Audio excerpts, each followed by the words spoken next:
জঙ্গলের ভেতরে একটি মেয়ের ক্ষতবিক্ষত লাশ পাওয়া যায়।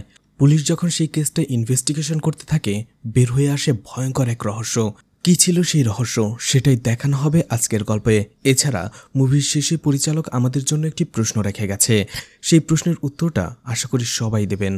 তো আজ এক্সপ্লেন করতে যাচ্ছি 2024 সালে তামিল ভাষায় মুক্তি পাওয়া মুভি ক্রাইম রিল। তো hi guys, welcome to my channel ফিল্মের গল্প। এমন নতুন আর অসাধারণ সব মুভি আর ওয়েব সিরিজের এক্সপ্লেনেশন বাংলায় দেখতে চাইলে চ্যানেলটিকে সাবস্ক্রাইব করে রাখতে পারেন। মুভির শুরুতেই ভোরবেলায় একটি লোক জঙ্গলের ভেতরে ওয়াশরুমের জন্য চলে আসে, কিন্তু হঠাৎ করেই সে কিছু একটা দেখতে পায় আর দেখেই প্রচণ্ড ভয় পেয়ে যায়। সেখান থেকে দৌড়ে পালিয়ে যায়। কিছুক্ষণ পরে অন্য একজন লোককে ডেকে নিয়ে আসে এবং সেই জিনিসটাই দেখায়। সেই লোকটাও ভয় পেয়ে যায়। সেই দুইজন লোকের মধ্যে একজন পুলিশকে ফোন করে আর বলে তারা জঙ্গলের ভেতরে একটি লাশ দেখতে পেয়েছে। এরপরে পুলিশ অফিসার রাহুল চলে আসে এসআই মায়ের কাছে আর বলে বিকারাপাদ গ্রামে জঙ্গলের ভেতরে একটি মেয়ের লাশ পাওয়া গেছে। গ্রামবাসীরা আমাদের ফোন করেছিল, লোকেশনে শেয়ার করেছে, এখনই যেতে হবে। মায়া আর রাহুল সেখানে আসতে শুরু করে। এদিকে দেখা যায় ইতিমধ্যে খবর পেয়ে গ্রামবাসীর সবাই সেখানে ছুটে আসে মেয়েটার লাশ দেখার জন্য। আর সেখানে একটা লোকও আসে আর সে এসেই মোবাইলে ভিডিও করতে শুরু করে আর বিভিন্ন কথা বলতে শুরু করে। আসলে এই লোকটার ইউটিউবে একটা নিউজ চ্যানেল রয়েছে যেটার সাবস্ক্রাইবার 100K, আর এই জন্য যখনই কোথাও নিউজ পায় সে সেখানে যেয়ে ভিডিও বানাতে শুরু করে। মায়া তার টিমকে নিয়ে সেখানে চলে আসে। ফরেন্সিক ডিপার্টমেন্টের লোকেরা এসে এভিডেন্স কালেক্ট করতে থাকে। মায়া দেখতে পায় মেয়েটাকে খুবই জঘন্যভাবে মারা হয়েছে, সারা শরীরে ক্ষতের চিহ্ন রয়েছে। রাহুল সেখানে রাজু নামের সেই লোকটাকে ডাকে এবং ইনফরমেশন কালেক্ট করে যে এই লাশটা প্রথম দেখেছিল। সেই লোকটা বলে সকালবেলা এখানে আমি আসার পরেই হঠাৎ করে দূরে কিছু একটা দেখতে পাই আর কাছে যেতেই এই লাশটা আমি দেখতে পাই। এরপরেই আমি আপনাদের খবর দিয়েছি। এর মাঝে সেখানে একটি লোক এসে মোবাইল দিয়ে মেয়েটির ছবি তুলতে শুরু করে আর ফোনে কারোর সাথে কথা বলতে থাকে আরও একটি অজ্ঞাত মেয়ের লাশ পাওয়া গেছে। এই কথা শুনে সাথে সাথে মায়া লোকটাকে চড় মেরে সেখান থেকে তাড়িয়ে দেয়। এছাড়া সেই ইউটিউবারকেও, কারণ এইভাবে ক্রাইম সিনের আশেপাশে থাকা এভিডেন্সগুলো নষ্ট হয়ে যেতে পারে। এজন্য মায়া বলে আশপাশ থেকে সব লোকদের সরিয়ে দেবার জন্য। এছাড়া মায়া খুব ভালো করে লাশটা দেখতে থাকে। এরপরেই ঘটনাস্থলে আঞ্জিনা আসতে দেখা যায়, কারণ গতকালকে আঞ্জি একটি মেয়ের মিসিং রিপোর্ট লিখিয়েছিল, এই জন্য পুলিশই তাকে খবর দিয়েছে। সেখানে আঞ্জি আসার পরে ভালো করে লাশটা দেখতে থাকে। লাশের মুখটা ঢাকা ছিল, কিন্তু মেয়েটার পায়ে থাকা পায়েল দেখে আঞ্জি কেঁদে ওঠে আর মণিমণি বলে কাঁদতে শুরু করে। মেয়েটার পুরো নাম ছিল মনিকা আর এই মনিকা ছিল আঞ্জির কাজিন। এরপরেই পুলিশ আঞ্জির কাছ থেকে মনিকার বাবার নাম্বার নিয়ে তার বাবা মাকে কল করে। কিছুক্ষণ পরে তারাও সেখানে চলে আসে আর মেয়ের এমন ক্ষতবিক্ষত লাশ দেখে তারা কান্নায় ভেঙে পড়ে। পুরো বাড়িতে শোকের ছায়া নেমে আসে আর মনিকার এই মৃত্যুতে যেন পুরো গ্রামবাসী দুঃখ পেয়েছে। সবাই বলাবলি করতে থাকে মেয়েটার এমন অকাল মৃত্যু কেউ মেনে নিতে পারছে না, আর কোন নরপশুই বা মেয়েটাকে এমন নৃশংসভাবে খুন করলো। এছাড়া তারা আরও বলাবলি করছিল এরা এখন কি করবে। মনিকাই তাদের একমাত্র মেয়ে ছিল, সেই মেয়েটারও এমন অকাল মৃত্যু, এখন তাদের বাঁচার সবকিছুই শেষ হয়ে গেল। এরপরে রাহুল আর প্রিয়াকে সেই গ্রামে আসতে দেখা যায় এবং গ্রামে মনিকার ব্যাপারে সবার কাছে জিজ্ঞাসাবাদ করে। গ্রামবাসীরা সবাই বলতে থাকে মনিকা খুবই ভালো মেয়ে ছিল আর 2 দিন আগেই তার সাথে তার কাজিন আঞ্জির বিয়ে হওয়ার কথা ছিল, কিন্তু রাতের মধ্যেই মনিকা নিখোঁজ হয়ে যায়, এক কথায় পালিয়ে গিয়েছিল হয়তোবা। এছাড়া গ্রামবাসীরা আরও বলাবলি করছিল মনিকা হয়তোবা তার প্রেমিকের সাথেই পালিয়ে গিয়েছিল। তার বাবা মা জোর করে তার কাজিন আঞ্জির সাথে তাকে বিয়ে দিচ্ছিল। মেয়েটা এটা মেনে নিতে না পেরে সেখান থেকে পালিয়ে যায় তার বয়ফ্রেন্ডের সাথে। তখন রাহুল আর মায়া মনে করতে থাকে মনিকাকে হয়তোবা তার প্রেমিকই খুন করেছে। মনিকা হয়তো তার প্রেমিকের কাছে চলে এসেছিল, কিন্তু তার প্রেমিক তাকে বিয়ে করতে রাজি হয়নি আর মনিকাও জেদ ধরে বসেছিল। এইভাবে ঝগড়া লেগে যায় আর এইভাবে হয়তোবা মনিকাকে তার প্রেমিক খুন করে এখানে ফেলে রেখে যায়। রাহুল বলে ম্যাডাম অন্যটাও তো হতে পারে, হয়তোবা আঞ্জি আগেই জেনে ফেলেছিল যে মনিকা তাকে বিয়ে করতে চায় না, তার অন্য একজনের সাথে সম্পর্ক রয়েছে। আর এটা শুনে রেগে যায় আঞ্জি আর মনিকাকে খুন করে সেই গ্রামেরই পাশের জঙ্গলে ফেলে রাখে। নয়তোবা সে শুধুমাত্র পায়ের একটি পায়েল দেখে কিভাবে মনিকাকে আইডেন্টিফাই করলো। মায়া বলে হ্যাঁ হতে পারে, তুমি এখনই যে আঞ্জিকে ডেকে নিয়ে আসো। রাহুল আঞ্জিকে ডেকে নিয়ে আসে। মায়া তাকে জিজ্ঞাসাবাদ করে আর বলে তুমি মনিকাকে কিভাবে খুন করলে বলো। আঞ্জি কথাটা শুনে অবাক হয়ে যায়। আঞ্জি বলে কি বলছেন ম্যাডাম? এটা কি করে হতে পারে? আমি তো মনিকাকে অনেক ভালোবাসি, আমি ওকে কেন মারবো? মায়া বলে, ভালোই যদি বাসতে তাহলে ওকে জোর করে বিয়ে কেন করতে চাইছিলে? না হলে ও পালিয়ে কেন গেল? আঞ্জি মায়াকে বলে, আমি ওকে সত্যিই ভালোবাসতাম, আর আমি ওকেই বিয়ে করতে চেয়েছিলাম, কিন্তু জোর করে নয়। এরপরে আমাদের কয়েকদিন আগের ঘটনা দেখানো হয়। সিন ফ্ল্যাশব্যাকে চলে যায়। মনিকা তাদের গ্রামেরই একটি স্কুলে পড়াশোনা করত। অন্যদিকে আঞ্জি মনিকাকে ছোট থেকেই পছন্দ করত, কিন্তু তার এই ভালোবাসাটা সে কখনো মনিকার কাছে প্রকাশ করেনি। সে সবসময় মনিকার আশেপাশে ঘোরাঘুরি করত, কিন্তু কখনো তাকে বুঝতে দেয়নি বা তাকে ডিস্টার্ব করেনি। অন্যদিকে মনিকাও কিছুটা বুঝতে পারলেও কখনোই আঞ্জিকে তেমন পাত্তা দেয়নি। সবসময় সে আঞ্জিকে এড়িয়েই চলতো। এদিকে মনিকাকে তার এক বান্ধবীর সাথে রিল বানাতে দেখা যায়। এখন মডার্ন যুগে সবাই একটু একটু কম বেশি রিল তৈরি করে, সেগুলো ফেসবুক, ইউটিউব সহ টিকটকে বিভিন্ন জায়গায় তারা ছাড়ে। মনিকাও তাদের মতো একজন ছিল। সে আর তার বান্ধবী বসে কথা বলছিল।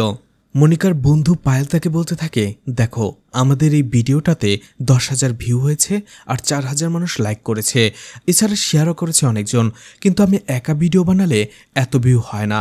অন্যদিকে মনিকা মনে মনে ভাবতে থাকে, ইস আমি যদি একা একা ভিডিও বানাতে পারতাম, রিল বানাতে পারতাম, হয়তোবা এর থেকে আরও অনেক বেশি ভিউ হতো। অন্যদিকে পায়েলও তাকে বলে, তুমি তো চাইলে নিজে নিজে রিল বানাতে পারো। মনিকা বলে, কি আর করব, আমাদের বাসায় একটা বাটন ফোন ছাড়া আর কোনো ফোনই নেই, আমি রিল কিভাবে বানাবো? পায়েল মনিকাকে বলে, আজকাল তো সবার বাসায় একটা না একটা স্মার্টফোন রয়েছে, তুমি তোমার বাবা মাকে বলো যে তোমাকে একটি স্মার্টফোন কিনে দেওয়ার জন্য, তুমি তাদের একমাত্র মেয়ে, তোমার কথা ওরা ফেলতে পারবে না। মনিকাও তাই ভাবে। হ্যাঁ, এবার সে তার বাবাকে বলবে আর একটি স্মার্টফোন কিনবে, এরপরে সেটা দিয়ে সে রিল তৈরি করবে। বাসায় এসে সে একই কথা বলে, তার মাকে বলে আমার একটি স্মার্টফোন লাগবে, তার বাবাকেও।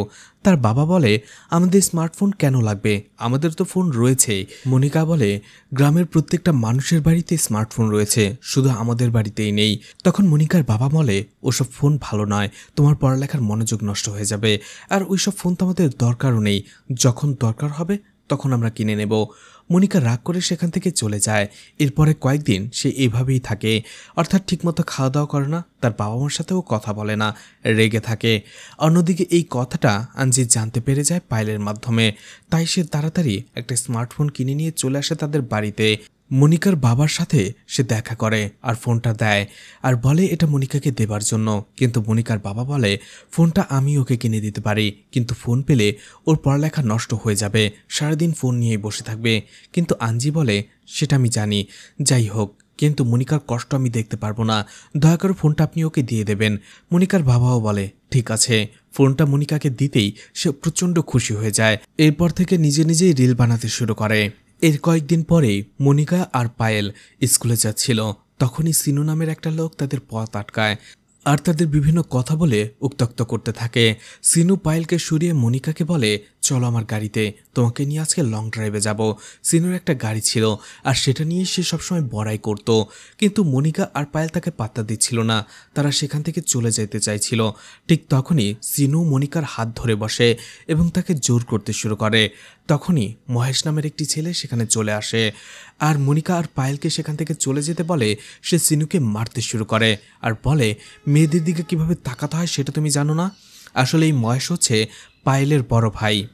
মহেশ সিনুকে বলে, এরপরে যদি তোমাকে আর কখনো এমনটা করতে দেখি তাহলে এর পরিণতি আরো ভয়াবহ হবে। মহেশ সেখান থেকে চলে যায়। অন্যদিকে সিনু এতে প্রচণ্ড রেগেছিল।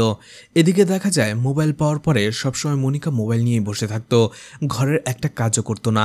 আগে সে তার মাকে অনেক সহায়তা করতো কাজে, কিন্তু মোবাইল পাওয়ার পরে সে এরকমটা কিছুই করে না। যখনই তার মা তাকে কোনো কাজের কথা বলে, মনিকা অজুহাত দেয় যে সে অনলাইনে ক্লাস করছে আর এই জন্যই এখন সে কোনো কাজ করতে পারবে না। যদিও মনিকার মা বুঝতে পারে যে তার মেয়ে মিথ্যে বলছে, কিন্তু তার একমাত্র মেয়ে তো, তাই তেমন কিছুই বলে না। এদিকে সিনুকে দেখা যায় ড্রাগসের বিজনেস করতে, বুঝে যাচ্ছিল সে আসলে সুবিধার লোক ছিল না। অন্যদিকে আঞ্জি এতক্ষণে খবর পেয়ে গিয়েছিল যে সিনু মনিকাকে ডিস্টার্ব করেছে, তাকে উত্ত্যক্ত করেছে।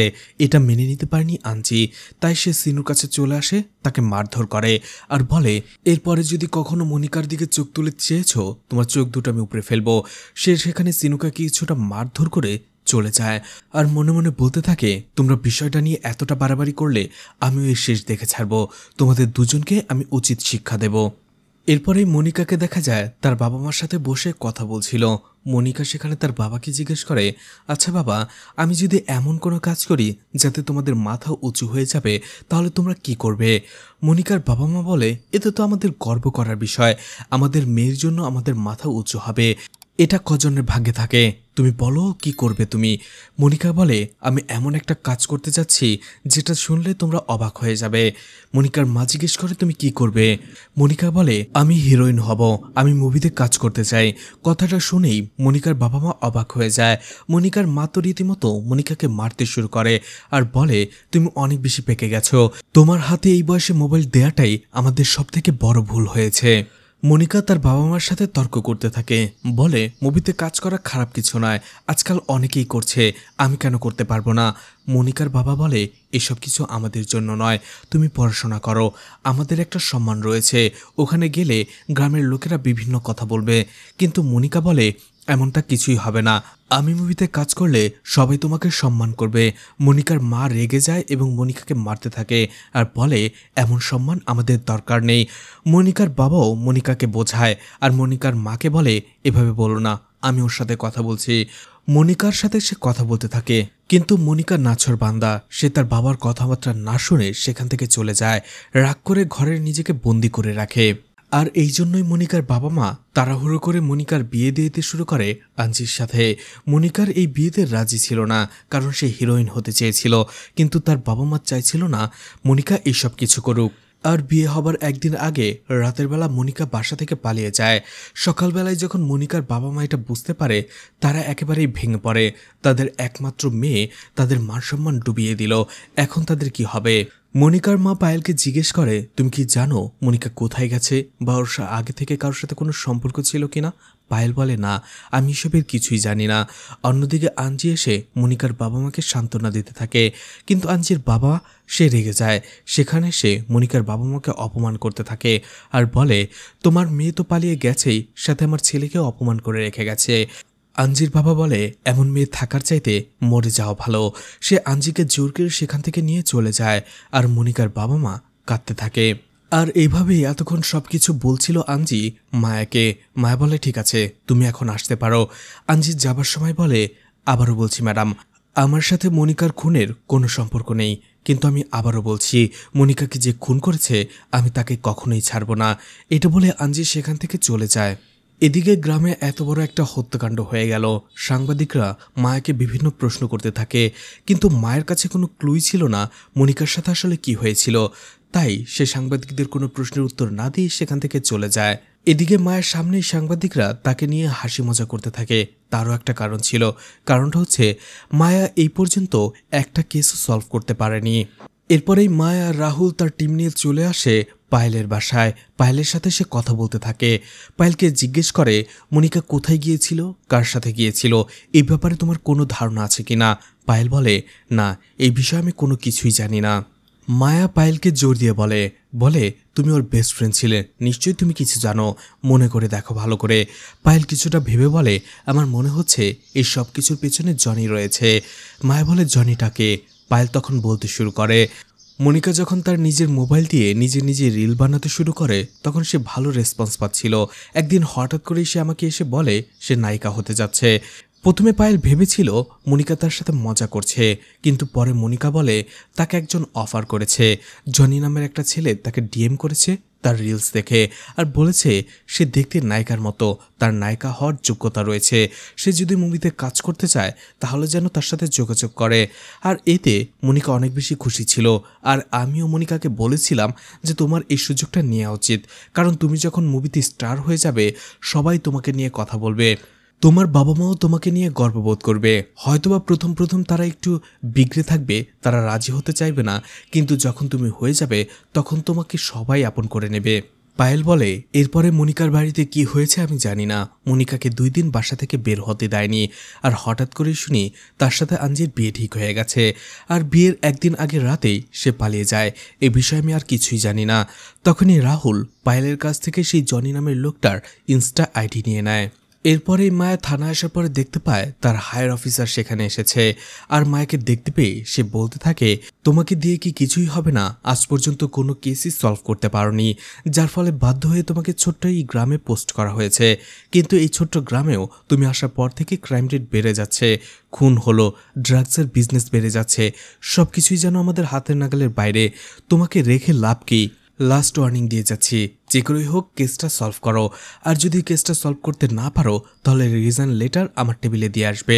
কিছুদিন পরেই আমি অবসরে চলে যাব, আর অবসরের আগে আমি এমন কোনো কন্ট্রোভার্সি চাই না, যে করেই হোক কেসটা সলভ করো। এভাবে ওয়ার্নিং দিয়ে সেখান থেকে চলে যায় মায়ের হায়ার অফিসার।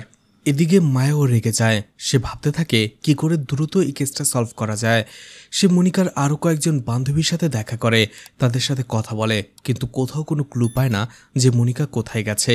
আর সেই জনিকেই বা তারা ট্রেস করবে কিভাবে। তখনই রাহুল মায়াকে বলে, আমার মনে হচ্ছে এই জনি মেয়েদের ফাঁদে ফেলে, আর ফাঁদে ফেলে নিয়ে যায়, তারপরে তাদের খুন করে।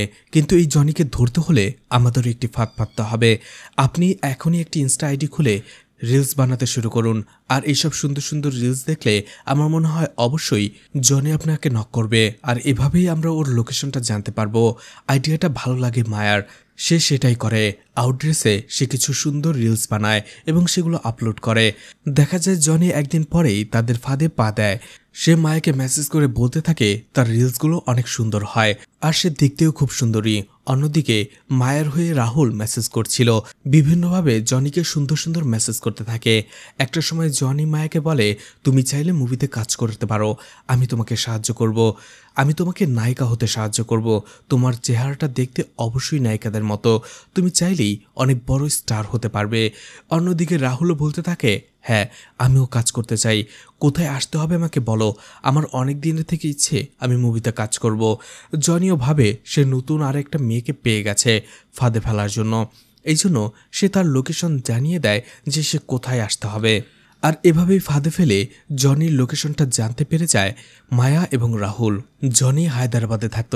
দেখা যায় একদিন পরেই জনিকে থানায় ধরে নিয়ে আসা হয়, আর মনিকার ছবি দেখে জিজ্ঞেস করে এই মেয়েটাকে।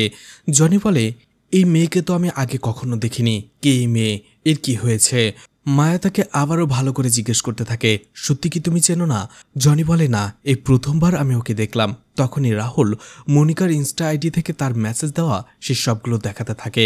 তখন জনি বুঝতে পারে যে সে ফেঁসে গেছে, আর স্বীকার করে নেয়, হ্যাঁ এই মেয়েটাকে অর্থাৎ মনিকাকে সে চেনে। জনি সবকিছু খুলে বলতে থাকে, আমি একদিন তার রিলস দেখতে পাই আর আমার ভালো লাগে, এই জন্য মনিকাকে আমি মেসেজ দেই সে মুভিতে কাজ করবে কিনা। আর এভাবেই আমি মনিকাকে আমার জালে ফাঁসিয়েছিলাম। মনিকাও আমার জালে পা দেয়, সে বলে সে মুভিতে কাজ করতে রাজি। এদিকে জনি মনিকাকে বলে, ঠিক আছে, মুভিতে কাজ করতে হলে আপনাকে হায়দ্রাবাদে আসতে হবে।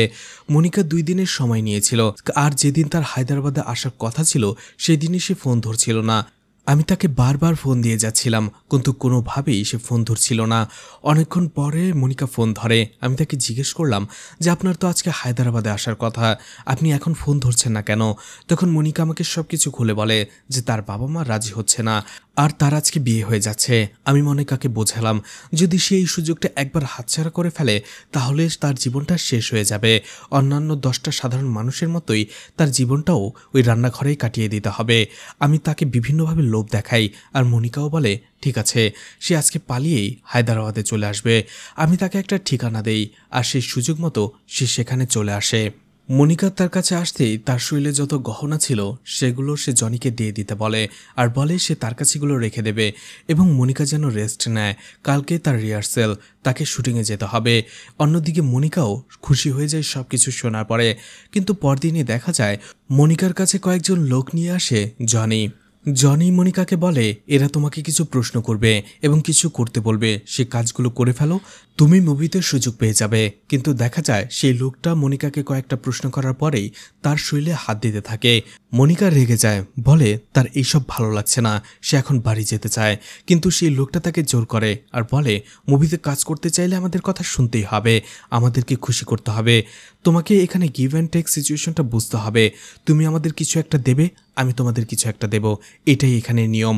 জনিও তাকে বলে তুমি যদি ওদের খুশি করতে পারো তাহলেই তুমি নায়িকা হতে পারবে, নয়তোবা নয়। কিন্তু মনিকাকে বলে তার নায়িকা হওয়ার দরকার নেই, সে বাড়ি চলে যাবে। জনি কিছুটা রেগে মনিকাকে অন্য একটি রুমে নিয়ে যায় আর বলে নিজের চেহারা কখনো আয়নাতে দেখেছো? এই চেহারা নিয়ে তুমি আবার মুভিতে কাজ করবে? তোমার কাছে কি মনে হয় তোমাকে এমনিতে মানুষ মুভিতে সুযোগ করে দেবে?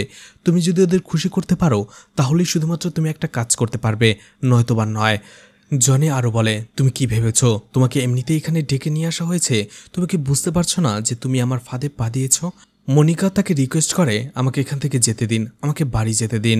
কিন্তু জনি বলে তুমি তো এত সহজে এখান থেকে যেতে পারবে না, আমাদের সবার চাহিদা পূরণ করে তারপরেই তোমাকে বাসায় যেতে হবে। কিন্তু মনিকা বলে মরে গেলেও সে এই কাজ করতে পারবে না।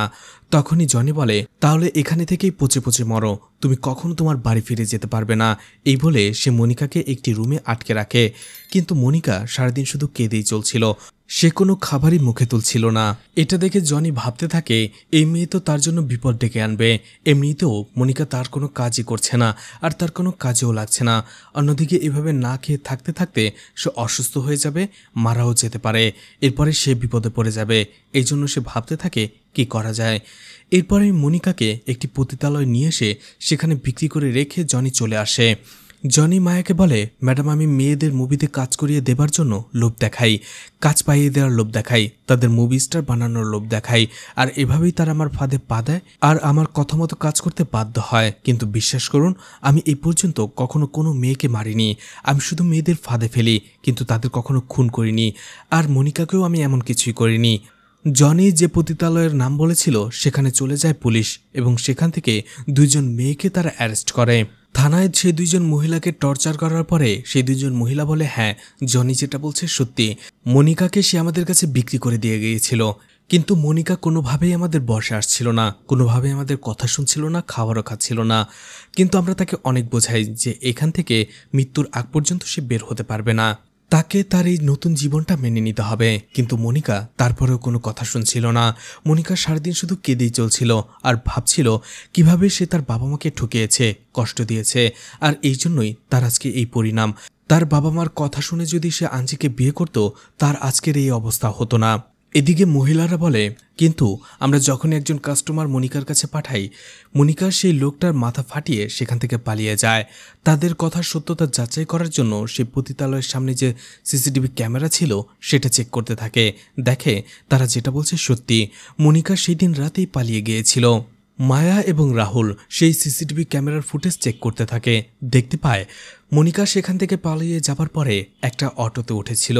তারা ভাবতে থাকে এই অটোওয়ালা হয়তো জানতে পারবে মনিকা কোথায় গেছে, হয়তোবা এই অটোওয়ালাই মনিকাকে খুন করেছে একা পেয়ে রাতের বেলা, কারণ মনিকাকে রেপ করা হয়েছিল। তারা সিসিটিভি ফুটেজে অটোর নাম্বারটা পেয়ে যায়।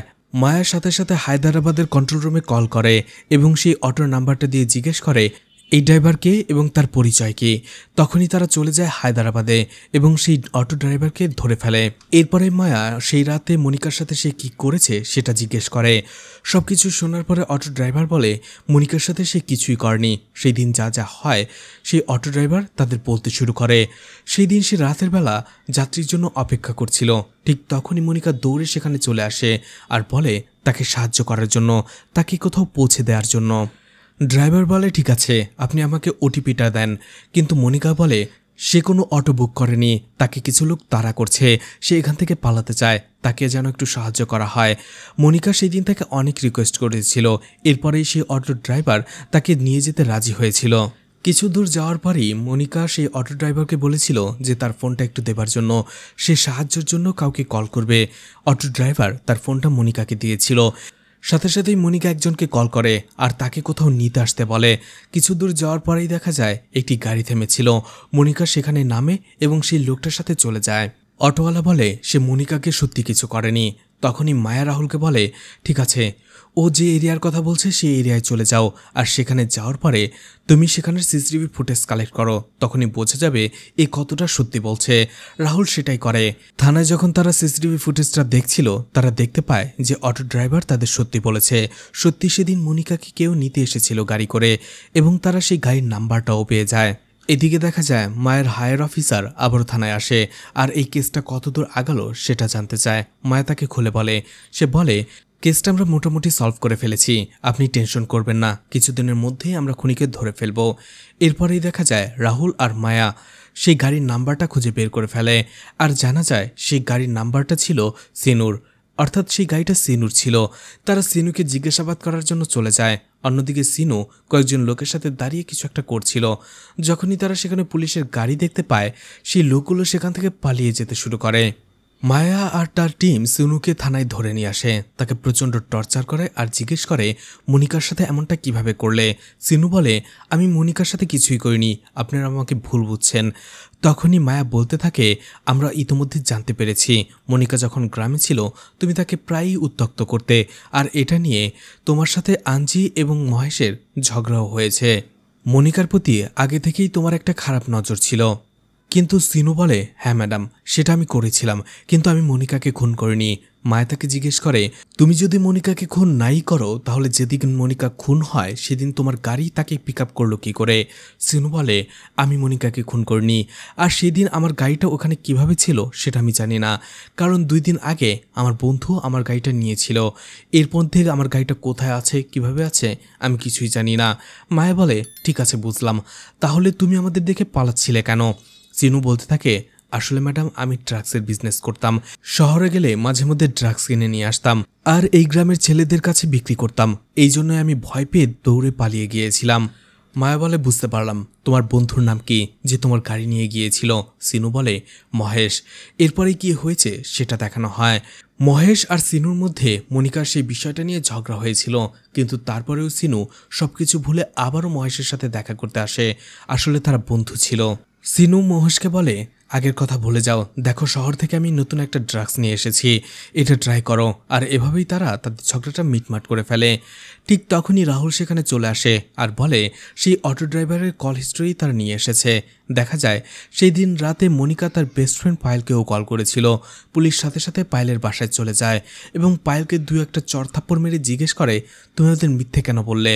মনিকা যেদিন মারা যায় সেই দিন সে তোমাকে কল করেছিল, এই কথাটা তুমি আমাদের গোপন কেন করেছো?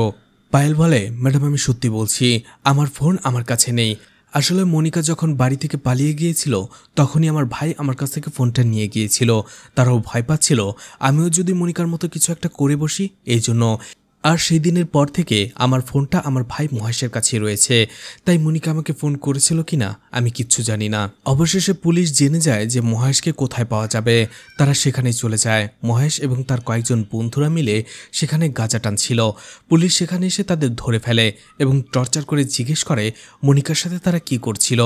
অবশেষে তারা যখন বুঝতে পারে যে তারা ধরায় পড়ে গেছে, তারা বলতে শুরু করে, মহেশ বলতে শুরু করে। মহেশ বলে, তারা কয়েকজন বন্ধুরা মিলে একদিন ড্রাগস নিচ্ছিল আর পাশাপাশি রিলস দেখছিল। সেখানে তারা রিলস নিয়ে বিভিন্ন কমেন্ট করছিল। একজন বলে, আজকালকার মেয়েরা রিলস নিয়ে অনেক বেশি বাড়াবাড়ি করছে, শুধু মেয়েরা নয়, ছোট বাচ্চা থেকে বড় মহিলা পর্যন্ত সবাই। আগে আমরা কোনো একজন মহিলাকে নগ্ন দেখতে চাইলে পতিতালয়ে যেতে হতো, কিন্তু এখন শুধু রিলস ওপেন করলেই হয়। মেয়েদের পুরো শরীরই তারা দেখিয়ে দেয় শুধুমাত্র এই রিলসের বানানোর জন্য। তখনই মহেশ রিলস দেখতে দেখতে একটা সময় মনিকার রিলস দেখতে শুরু করে। সে দেখতে পায় মনিকা অনেক মডার্ন পোশাক পরে বিভিন্নভাবে রিলস তৈরি করেছে।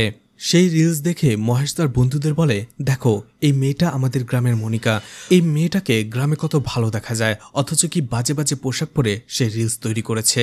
এর কয়েকদিন পরে মহেশ তার বন্ধু সিনুর গাড়িটি নিয়ে তারা কোথাও ঘুরতে যাওয়ার জন্য। ঠিক ওই সময়টাতে মনিকা অটোওয়ালার ফোন নিয়ে তার বান্ধবী পায়েলকে কল করে, কিন্তু তার ফোনটা ছিল তার ভাইয়ের কাছে, আর তাই মহেশ সেই কলটা রিসিভ করে। মনিকা মহেশকে বলে, ভাই আমি অনেক বড় একটা বিপদে পড়েছি, কিছু লোক আমার পিছু করছে, দ্রুত আমাকে সাহায্য করুন, আমাকে বাঁচিয়ে নিয়ে যান প্লিজ। অন্যদিকে ফোন রাখার পরে মহেশ তার বন্ধুদের বলে, এই মেয়েটা নষ্ট একটি মেয়ে, সে রিলস বানিয়ে মানুষদের নিজের বডি দেখায়। অন্যদিকে বিয়ের একদিন আগেই সে তার বয়ফ্রেন্ডের সাথে পালিয়ে গিয়েছে, নিশ্চয়ই সে তার বয়ফ্রেন্ডের সাথে শারীরিক সম্পর্কও করেছে, আর বিপদে পড়ে এখন আমাদের কাছে সাহায্য চাইতে এসেছে। চলো আজকে আমরা এই মেয়েটার সাথে মজা নেব। আর এতে সবাই রাজি হয়ে যায়। তারা প্ল্যান করে সেই অটোওয়ালার কাছ থেকে মনিকাকে রিসিভ করে এবং গাড়িতে নেওয়ার পরেই গাড়ির ভেতরেই মহেশ এবং তার বন্ধুরা মিলে মনিকাকে রেপ করে। এরপরেই মহেশ এবং তার বন্ধুরা মনিকাকে গ্রামের একটি নির্জন জায়গায় নিয়ে আসে। মনিকা তাদের তখনও রিকোয়েস্ট করছিল যে আমাকে ছেড়ে দিন, আমি গ্রামে চলে যাব, কিন্তু আমি আপনাদের নাম বলবো না, কখনো বলবো না। কিন্তু তারা ভাবতে থাকে এই মেয়েটা গ্রামে যে অবশ্যই আমাদের নাম বলে দেবে। এছাড়া মহেশ ভাবতে থাকে মনিকার বাবা মা ইতোমধ্যে ভেবেই নিয়েছে যে মনিকা তার প্রেমিকের সাথে পালিয়ে গেছে, সে আর কখনো ফিরে আসবে না, তাই মেয়েটিকে বাঁচিয়ে রাখা আমাদের জন্যই বিপদ। মহেশ এবং তার বন্ধুরা ভাবে মেয়েটিকে তারা মেরে ফেলবে, তাই সেই নরপশুগুলো মনিকাকে আবারও রেপ করে আর তাকে ক্ষতবিক্ষত করে সেখানেই মেরে ফেলে। মায়া মহেশ এবং তার বন্ধুদের সেই স্পটে নিয়ে আসে যেখানে তারা মনিকাকে খুন করেছিল। মায়া হয়তোবা তাদের এনকাউন্টার করতে চাইছিল। মায়া সেখানে এসে মহেশকে বলে, একটা মেয়ে বিপদে পড়ে তোমাকে ভাই ডেকেছে আর সে তোমাকে সাহায্য চেয়েছে, আর তোমরা তাকে সাহায্যর নাম করে তাকেই রেপ করলে। তোমার কি একটাবারও তার মধ্যে তোমার বোন পায়েলের কথা মনে হয়নি? মহেশ রেগে যায়, বলে না, ওর মধ্যে একটাবারও আমার পায়েলের কথা মনে হয়নি। মহেশ আরও বলতে থাকে, আজকালকার মেয়েরা সম অধিকারের নামে যাইছে তাই করছে, তারা স্বাধীনতার নামে শরীর দেখিয়ে রিলস বানাচ্ছে। শুধু মেয়েরানে নয়, 10 বছরের ছোট্ট মেয়ে থেকে শুরু করে 60 বছরের বুড়ি পর্যন্ত সবাই একই কাজ করছে। বিভিন্ন সোশ্যাল মিডিয়াতে ঢুকলেই তাদের এইসব ভিডিও দেখতে পাওয়া যায়। আর একটা ছেলে এই ধরনের ভিডিও দেখার পরে কখনোই নিজেকে ঠিক রাখতে পারে না। মহেশ বলে, রিলসের নামে মেয়েরা নোংরামি শুরু করেছে, তারা তাদের ইচ্ছে মতো শরীর দেখাতে পারে, তাতে কোনো দোষ নেই, কিন্তু সেখানে যে আমরা কমেন্ট করলেই আমাদের দোষ। আগের কিছু মহিলারা ছিল যাদের দেখলে হাত জোর করে নমস্কার করতে ইচ্ছে করত, কিন্তু এখনকার মেয়েরা তাদের লিমিট ক্রস করে ফেলছে। মহেশ মায়াকে বলে, আপনি আগে যে সেই রিলসগুলো বন্ধ করুন। মায়া মহেশকে বলতে থাকে, একে তো নিজেরা ক্রাইম করেছ, এখন আবার মেয়েদের দোষ দিচ্ছ। একটা মেয়ে তার ইচ্ছে মতো চলতে চায়, জীবন কাটাতে চায়, এটা কি তার দোষ? এছাড়া প্রত্যেকটা মানুষের জীবনের প্রতি তার পয়েন্ট অফ ভিউটা আলাদা হয়। আসলে তোমাদের পরিবার থেকেই তোমাদের শিক্ষা দেওয়া হয়নি। মহেশ বলতে থাকে, আসলে আগে ছেলেদের নয় মেয়েদের শিক্ষা দেওয়া উচিত। প্রত্যেকটা মেয়েকে যদি তাদের পরিবার থেকে সঠিক শিক্ষা দেওয়া হয় তাহলে কখনোই কোনো মেয়ে আর ওই রকম উশৃঙ্খল জীবনযাপন করার সাহস পাবে না, ওই ধরনের রিলস বানানোর সাহস পাবে না। কারণ সমাজের সব ছেলেরা রামের মতো হয় না। সরকারের বেশিরভাগ আইনই মেয়েদের পক্ষে, এই জন্য মেয়েরা যাইছে তাই করছে, নিজেদের ইচ্ছে মতো চলছে। আর এই আইন কানুনগুলো যদি আমাদের পক্ষে হতো তখন এই ধরনের মেয়েদের কি অবস্থা হয় সেটা আমি দেখিয়ে দিতাম। মায়া মহেশকে বলতে থাকে, তোমরা যতই সাফাই গাও না কেন, তোমরা ক্রাইম করেছ, একটা মেয়ের জীবন নিয়েছ, একটা মেয়েকে রেপ করে তোমরা নৃশংসভাবে খুন করেছ, শাস্তি তো তোমাদের পেতেই হবে। এটা বলে সেই 3 জনের উপরে পেট্রোল দিয়ে তাদের উপরে আগুন জ্বালিয়ে দেওয়া হয়। আর এখানেই মুভিটি শেষ হয়ে যায়। এখন আপনারা আপনাদের কমেন্ট বক্সে মতামত লিখে দিয়ে যান যে এখানে আসলে দোষটা কার, মহেশের না মনিকার। তো ভিডিওটি ভালো লাগলে লাইক কমেন্ট শেয়ার করে পাশে থাকতে পারেন। এছাড়া ভিডিওটি ভালো লাগলে চ্যানেলটিকে সাবস্ক্রাইব করে রাখতে পারেন, আর নতুন ভিডিওর নোটিফিকেশন পেতে চাইলে বেল বাটনটি অন করে রাখতে পারেন। এছাড়া আমার ফেসবুক পেজ এবং ইনস্টাগ্রাম আইডিটি ফলো দিয়ে রাখতে পারেন, যে কোনো প্রয়োজনে সেখান থেকে আমার সাথে কন্ট্যাক্ট করতে পারেন। ভিডিওটি এতক্ষণ ধৈর্য ধরে দেখার জন্য ধন্যবাদ। পুরো ভিডিওতে কোথাও কোনো ভুল হলে ক্ষমাস্বরূপ দৃষ্টিতে দেখবেন আশা করি।